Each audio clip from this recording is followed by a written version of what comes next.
Welcome to the National Skate Patrol Certification Program. You're about to join a group of great people, skate patrollers who are volunteers who support the sport of inline skating, have a strong desire to help others, and like to have fun. We are part of the International Inline Skating Association, an organization founded in 1991 to promote the recreational, competitive, and safety needs of inline skaters worldwide. The rapid growth of skating created the need for improved communication among skaters, cyclists, runners, and other park users. Established in 1992 in Central Park, the Skate Patrol model grew quickly and spread from New York City to Philadelphia, Chicago, and other cities, going national in 1995. Skate patrols provide information about the sport and safety education to new and experienced skaters alike. Patrols make skaters aware of park and local ordinances and etiquette and provide on-site stopping instruction to those using park trails. We communicate with local authorities about injuries. Our goal is the safe use of areas for all participants. We are especially effective in heavy-use environments. As a patroller, you'll encourage safety, fun, and learning, the three keys to having a good time skating or learning how to skate. Safety is helping others with safety gear and skating equipment, and most importantly, using common sense while skating. Fun is very important. Makes you feel really good. Especially for beginners. Most of us remember our first time on skates or at the top of our first big downhill. It was scary. Fun includes assisting beginners and helping them overcome barriers of fear and creating a safer environment for everyone at the same time. Learning brings awareness, and awareness helps beginners proceed safely and confidently. Feel better? Finally, let's educate, not legislate. Skating is a great sport and a fun means of transportation, but some communities are restricting it or banning it outright. Let's get there first and encourage good, safe skating. Remember, our goal is the safe use of areas for all participants. In this video, we'll cover the basics which all skaters should master, whether they're hitting the park or the parking lot. Starting with skating safety, including equipment and conditions, we'll continue with the double ISA rules of the road. We'll discuss teaching techniques and skills concepts, the primary skills like balance and edging, and the functional skills which can be learned and mastered like striding and braking and stopping. We'll suggest techniques to use when encountering a beginning skater or a skater in distress. Along the way, we'll talk about terminology, the language of skating. Let's agree on the terms. Finally, we'll go over your responsibilities as members of the National Skate Patrol. Safety. The safety of skaters is the primary concern of every patroller, and patrollers should lead by example. A safe environment and safe equipment promote fun and confidence, especially with newer skaters. Before assisting a beginning skater, perform a visual inspection of his or her gear. Does the equipment fit? Are his skates on the right feet? Are her wrist guards on correctly? Patrollers should wear full protective gear and wear it correctly. Helmets should be fastened and fit snugly. Knee and elbow pads should be worn as designed. If they're the sleeve-type pads, then they're most effective when worn that way. Being aware of the environment and its effect on people's physical conditions is another important component of safety. Skating is an active sport, and it's easy to become dehydrated or overexposed to the sun. Know where the drinking fountains are. If someone appears fatigued, suggest a break in the shade. You know the terrain. Experienced local skaters may be unaware of temporary hazards, that they're repaving the park drive, for example. Many new skaters may be unfamiliar with the area and don't know about Suicide Hill coming up right around the bend. Terrain suited to the skater's skills will result in a safer, more enjoyable skating and learning experience. Be aware of a skater's psychological condition. Learn how to recognize fear.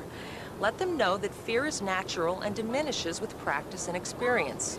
Talk about it. A relaxed skater is a safer skater. Double ISA rules of the road. Patrollers are ambassadors of the sport. Your good example is a great teacher. Let's go over the IISA rules of the road. Skate smart with all your protective gear. Master the basics, moving, stopping, and turning. Keep your equipment in safe condition. Skate legal. You have the same obligations as any wheeled vehicle. Obey all traffic regulations. Skate on the street in the right direction. Skate alert. Control your speed and skate in control.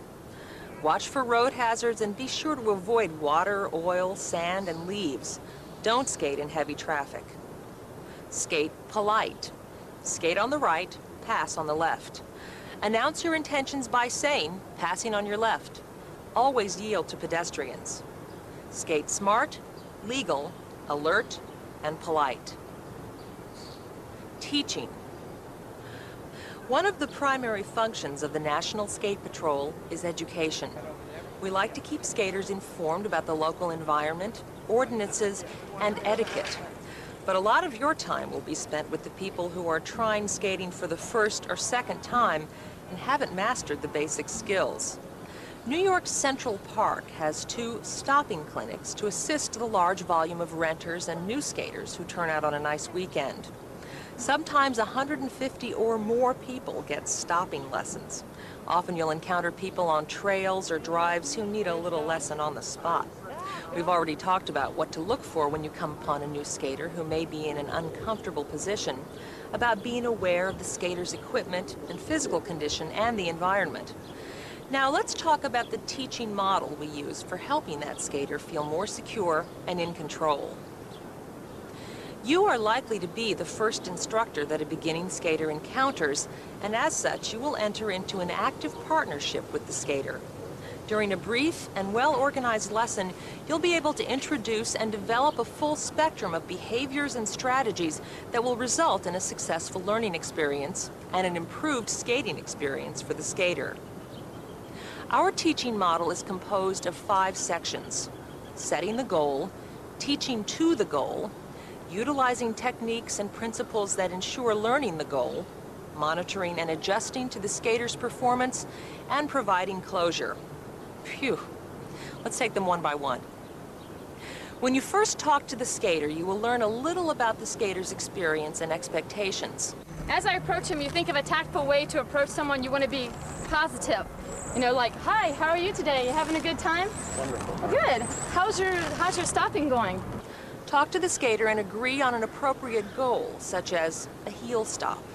Remember, you only have a few minutes, and the skater may be a little tired or stressed, so be realistic.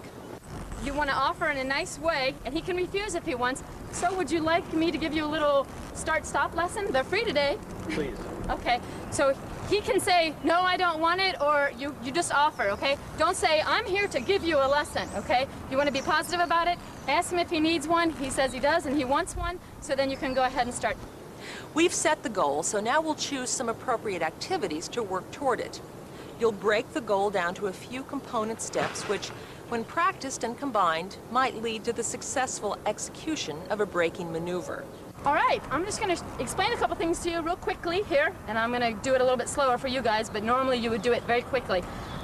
What's called a ready position, that'll help you. What you want to do is put your feet about shoulder width apart. Let's do it together. Hey, you're pretty good, okay? Let's look down at our skates for a second and bend our knees until our front wheel disappears. All right, that's about how bent you want to be. Keep your feet shoulder width apart. Step a little bit farther apart. There you go. And your hands somewhere out in your peripheral vision. Okay, somewhere out here. The reason being is because if you have your hands out in front of you like this, your center of gravity is out here in the front as opposed to letting it go back. Never want to do that. So if you feel unstable, like you're going to fall, don't try to backpedal. This is the wrong thing to do. You probably even want to just reach down towards your knee pads, put your center of gravity a lot lower, okay? So if you're feeling unstable, just do this, okay? You don't even have to hold on, but have them at this level, so you're a lot lower, okay? Let me explain a couple things about your skates. You have edges. You put your feet really far apart. Take your knee pads and stick them together. Those are your inside edges. Cool, huh? Okay, shoulder width apart again. Now take your knee pads and stick them out. Those are your outside edges. You're really good at this. Okay, now take both your knee pads together and we're going to dance a little bit. Send them one way, send them the other way. Those are your corresponding edges. You're on the outside edge of one, the inside edge of the other. But I'm going to go slowly through these things so you can see all of the things that you can do. Okay? Now what we're going to do is while we're standing here, I just want to show you something what's called scissoring. Okay, put one foot forward and the other one back. How's that feel? Good. Okay, the reason why I'm showing the scissoring thing because you're going to use it to brake. Okay, let me show you something else on your edges. If you put your heels together like this, seem like you may have a little bit of problem going. There you go, like in a position like that. Let's do something that's kind of fun. We'll do a duck walk. I'll show you what it looks like first. Looks like this. Notice how I start going. Okay, so I put my heels together and I'm taking little steps and I'm pushing on the inside edge. Remember I showed you those inside edges? So as I push forward, I'm on the inside edge.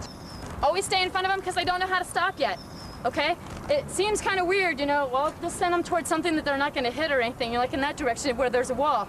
But you don't want to do that because the fear that's inside of this person who's brand new is like, oh my God, that's way out there. I'm moving, I'm moving, I'm moving. If you're right there in front of him, he doesn't feel too scared because he feels like he'd always reach out and touch me. Even if I wanted to, I could do this.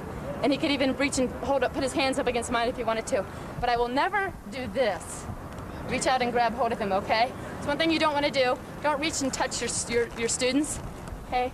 Hands off. If they want to use you for support, you can be there. If you want to grab hold of my shoulder to hold on, that type of thing, you can do that. In the third part of our teaching model, we want to get the beginner excited about learning, about acquiring a skill. Demonstrate the task and break it down into smaller parts. Let them know what you want them to do. Be clear. Focus on the most important part of skills, such as applying pressure to the heel brake after the skater is in proper position. Keeping the skater moving and trying things out and practicing is better than giving a lecture on physics, although that just might be what some skaters want to hear. What I'm going to do is show you how to stop. There's 3 steps to stopping. I'm going to do a demonstration for you if you just want to wait a second. The first thing is glide and you're ready. Second thing is scissor. Third thing is put on the brakes. Okay? And let me just give you a little rundown of what put on the brakes is. Put on the brakes is getting in a little bit lower position. When your feet are scissored, you lift up on your toe and you just apply pressure to that heel. You're supporting yourself with this leg back here. It's your support leg. And you sit down. Okay? Kind of like you're sitting at your car. This is your foot on the gas, only you're pushing your heel, which is your brake. Okay? And you know what the other 2 are, because we did our scissoring. Glide, scissors, put on the brake. That's right, and your gliding is just your ready position as you're rolling. And you know how to go already, right? We did our little duck walk. Now, monitor the skater's performance. Watch what they do. Give positive feedback with an occasional correction. Adjust their focus or adjust your choice of activity or exercise. Offer encouragement. Let's try to do it. Just do your duck walk toward me. Okay, glide, scissor, put on the brakes. Hey, all right, good job. Did you see that? It's never going to happen the first time like that, I can guarantee you, because when they're just out here, they're like, oh my God, I can't do this. You'll have to say, what you want to do is apply pressure here, set on your support leg, give little pointers like that, make sure your foot is scissored out far enough, okay? These are the important things that you need to cover, all right? He did it right away, which is a great thing. All right, that looked good. You want to try it one more time just to make sure you got it? Sure. What are the 3 things? Glide, scissor, put on the brakes. You're awesome at this. All right. Thank you. Okay, one more time, come back. Glide, scissor, put on the brakes. Very good. Finally, show the skater how the activities and exercises led to the goal. Give him or her some safety information and something to practice. Perhaps your club has designed a pocket guide or map with safety and skating tips. Suggest that the skater gear up and take a lesson. I have this really nice pocket guide. Tells you all about the park and the places you can practice. And right here, there's a really nice place, a really nice parking lot. You can go practice there for a little while. You're braking till you get it down, and then head on out on the trail, okay? Thank you very much. And my name is Vivian, and I'll probably see you again later on today or maybe next week. It was nice talking to you. Thank you very Good much. luck on your braking. Skills concept. Now let's go behind the scenes and get a little bit technical in our discussion of skills. A skills concept assumes that there are just a few primary skills which, when combined and coordinated properly, will produce functional and efficient inline skating. Primary skills are innate and cannot be taught. They include balance, pressure application, pushing off or transferring weight to your braking foot, edging. Your skates have 3 edges, inside, outside, and center, and rotary motion. These basic skills can be combined and demonstrated statically or dynamically. The functional skills are the ready position, stroking, gliding, striding, combined stroking and gliding is striding, turning, and stopping. Rotary motion and turning skills are beyond the scope of this program and certification course, but we mention them because they're part of the foundation of skills teaching. Here we see a skater in the ready position. Notice that her feet are shoulder width apart. Ankles, knees, and hips are slightly flexed, and the shoulders are comfortably forward. Hands and arms are within the skater's view. The primary skill involved here is balance, stance. Here, the skater is V-walking. The skater steps forward with the skates forming a V position with the toes pointed out. This leads to stroking, the process by which skaters propel themselves. Here, the skater is using balance and edging. Now the skater is gliding, moving forward without propulsion. Scissoring is good preparation for this functional skill. The primary skill involved is balance. It is essentially a moving ready position. Finally, the skater is stopping by increasing the amount of friction between the heel brake and the skating surface. The skater is gliding in the ready position and transfers her weight to the supporting leg. She scissors the braking skate forward until the back of that skate is even with the toe of the supporting leg. The skater lifts the toe of the braking skate while transferring weight from the supporting leg to the braking foot. The amount of pressure applied determines how quickly the skater will stop. It's important to stay in a ready position with hands and arms in view and not to lean too far forward beyond your knees. The ability to stop is probably the most important skill that a beginning skater can acquire. Once the skater has learned how to stop and has practiced what they've learned, then the skater can relax and start to explore other skills and aspects of skating with confidence and security. If a skater has persistent trouble learning to stop, then perhaps the brake is on the wrong foot. Switch the brake or suggest switching it. You might try it too to see what it's like to start from the beginning than with conventional brakes. With automatic brakes, it may be necessary to scissor further. If the skater is veering off to one side, usually the braking foot side, then tell the skater to take the braking foot and turn toe inward. These are the basic functional skills which you will be introducing to beginning skaters. Ready position, stroking, gliding, striding, and stopping.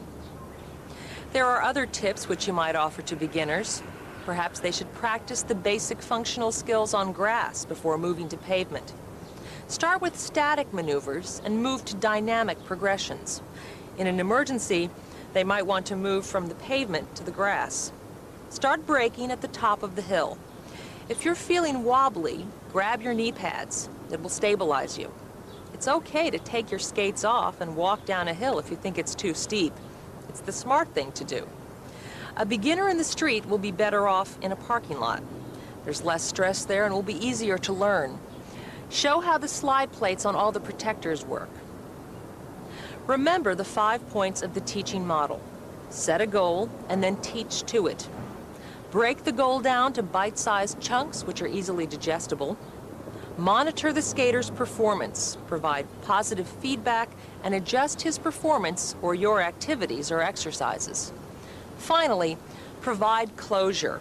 Recap the lesson.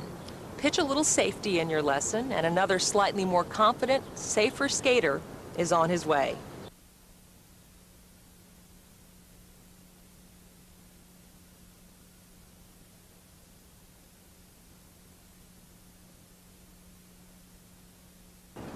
Road and trail awareness.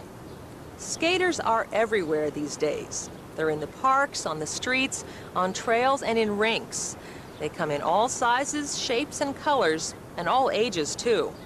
There are over 20 million skaters in the United States today, and their numbers have been doubling every year. When the bicycle was new, people cried, "Dangerous." When the first autos hit the roads, people and horses ran for cover. With everything new, there's a kind of built-in fear of the unknown. The same is true for skating, and skaters are making their share of trips to local emergency rooms, according to the Consumer Product Safety Council. But factors cited as contributing to inline injuries were lack of protective gear, lack of proper instruction, and high-risk behavior. Skaters can protect themselves and others from injury through the use of proper equipment, skill development, and common sense. The value of protective gear is undisputed and obvious. The value of continuing skating education is not quite so apparent, however. A solid foundation of correct skills adds confidence, decreases fear, and opens up possibilities of advanced skating activities which the skater might never have dreamed of. People who take lessons are found to enjoy the sport more and are more likely to continue to participate for fitness, sport, and recreation.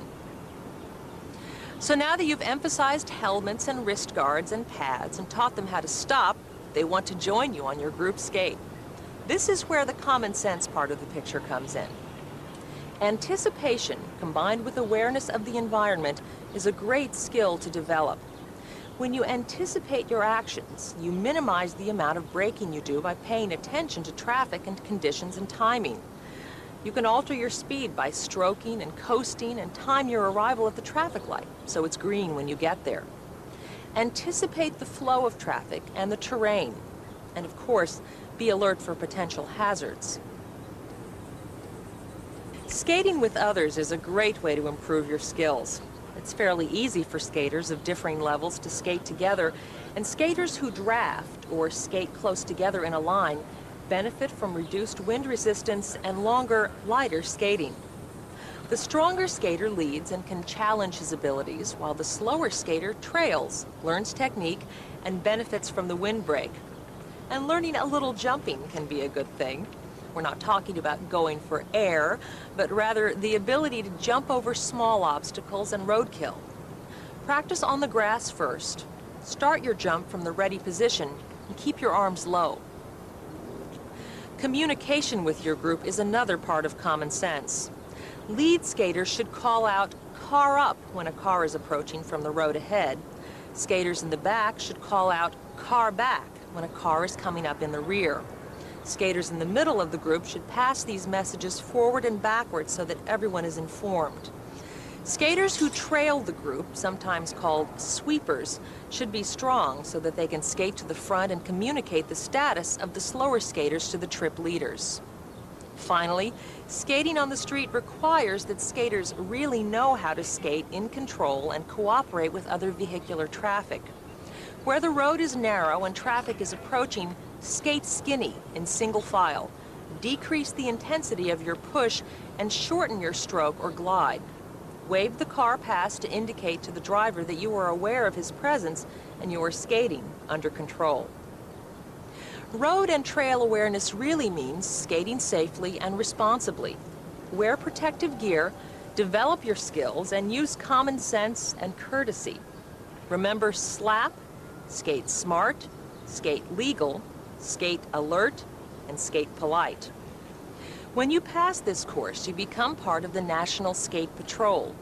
To be considered an active NSP patroller, you must be sponsored by a local patrol, and that sponsorship must be renewed on a yearly basis. Patrollers are volunteers and are not paid for their services. They can only teach beginning, stopping, and beginning movement, and only on scheduled and supervised patrols.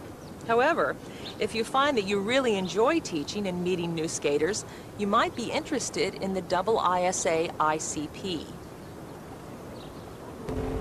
Hi, I'm Kalinda Aaron, Director of the Instructor Certification Program. Since 1991, we've certified over 1,200 instructors throughout the United States. We even have instructors in the Middle East, Europe, and Asia. Now that you're patrolling, you may find that you enjoy it so much that you want to take it to the next level. That next level is becoming a certified instructor. As a certified instructor, you'll have a broader base of skills that you'll be able to teach, and it will enable you to teach in a more professional context. Many of our instructors go on to open skating schools to reach out and teach the millions of skaters that are out there. Welcome to the ISA. We want to thank you for your interest in the National Skate Patrol. When you join the Skate Patrol, you are helping your friends and fellow skaters, contributing to the growth and safety of an exciting sport, and you're helping to make your streets and parks safer for everyone. cyclists, pedestrians, and runners, cars and skaters. We're all in this together.